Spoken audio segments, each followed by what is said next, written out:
What would you do if the one person you trusted more than anyone in the world was the same person secretly dismantling your life? It was 2:17 a.m. on a Tuesday, and the only light in our Chicago bedroom was the cold blue glow of my wife Sarah's phone, face down on her nightstand. It buzzed a single muted vibration against the wood. She didn't stir. We'd been married for 8 years, building what I thought was a fortress of a life together in our Lincoln Park brownstone. But a fortress can't protect you from an enemy already inside the walls. My hand trembled as I reached for that phone, every instinct screaming at me to stop, to just roll over and go back to sleep, to preserve the beautiful lie. But I couldn't. I had to know what secret was important enough to demand an answer in the dead of night. If you genuinely enjoy our stories, please subscribe to the channel. Tell us where you're from and what time it is right now. It's always fascinating to know how far our story flows. The passcode was my birthday. The irony was a punch to the gut. There it was, a text from a name I didn't recognize, Mark. The message was simple, but it detonated my world. Still thinking about last night. You're intoxicating last night. Last night, Shadi told me she was having dinner with her girlfriends from work at some new place on Randolph Street. My mind raced, replaying her words, her casual kiss goodbye, the way she'd complained about being tired when she got home. It was all a performance. Humiliation washed over me, hot and suffocating. I felt like a fool sitting in the dark, the evidence of my wife's betrayal glowing in my hand. The strange behavior started subtly.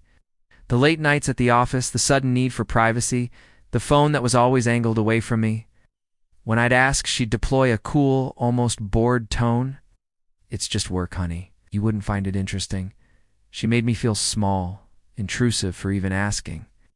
The villains, Sarah and this ghost Mark, felt untouchable.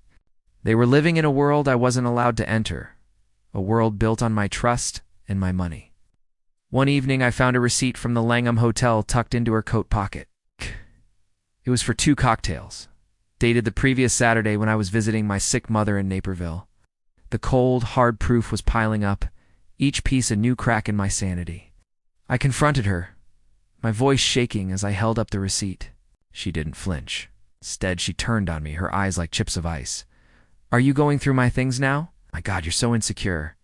It was a client meeting. You're being paranoid. She was a master manipulator, twisting my pain into a flaw in my own character. That was the night I broke.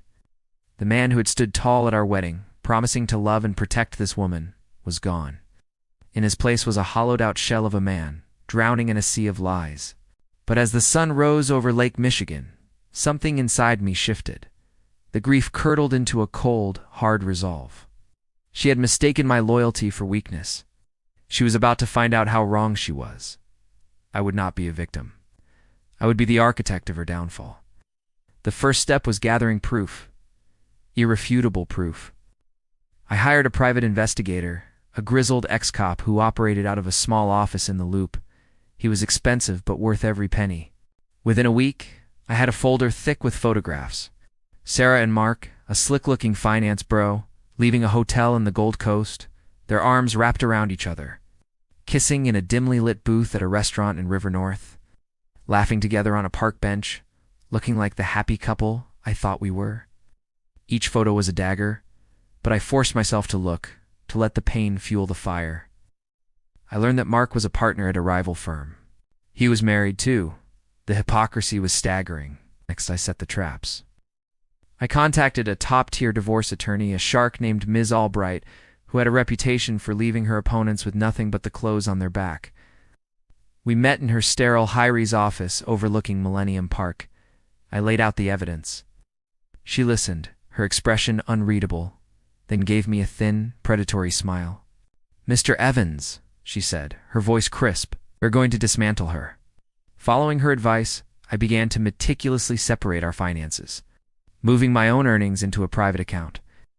I documented every shared asset, every dollar she spent from our joint accounts on her secret life. The public exposure had to be perfect.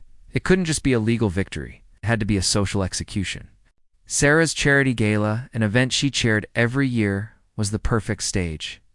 It was her crowning achievement the night she got to play Queen Bee to Chicago's elite. 2 weeks before the event, I accidentally let it slip to one of her gossipy committee members that I was planning a special surprise tribute to my amazing wife. The news spread like wildfire. Sarah was preening, telling everyone how devoted I was. The night of the gala, the ballroom at the Drake Hotel was glittering. Sarah was radiant in a designer gown, basking in the spotlight. When the time came for my tribute, I walked onto the stage, a microphone in my hand. The room fell silent. I looked directly at Sarah, a faint smile on my lips. "My wife, Sarah," I began, my voice steady, "has taught me so much about commitment, about passion, and about the importance of sharing." A video screen flickered to life behind me. The first image was our wedding photo. The crowd murmured in approval. Then the screen changed. It was a photo of Sarah and Mark kissing outside the Langham. Collective gasp rippled through the ballroom. Another photo. It's them entering a hotel room. Another. Her, looking into his eyes with a love she hadn't shown me in years. I had timed the slideshow to a haunting piano track, each image a nail in her social coffin. I saw Mark in the crowd, his face ashen. His own wife was staring at him, her expression a mask of horror. Sarah was frozen, her face a grotesque mix of shock and fury. I leaned into the microphone, so I'd like to thank my wife and her partner Mark for showing me what true deception looks like. I dropped the mic. The sound echoed through the stunned silence. I walked off the stage, past the ruined faces, and out of the hotel without looking back. The fallout was immediate and catastrophic. His firm, fearing a scandal, forced his resignation. Sarah was a pariah. Her friends abandoned her. The charity board ousted her. Ms. Albright had the divorce papers served to her the following morning, along with a restraining order. She was left with nothing. I sold the brownstone and moved to a quiet apartment with a view of the lake. A ghost haunting the streets of a city that no longer wants her. She looks older, worn down by the weight of her choices. We never speak. There's nothing left to say. My revenge wasn't loud or explosive. It was a quiet, systematic erasure. The end.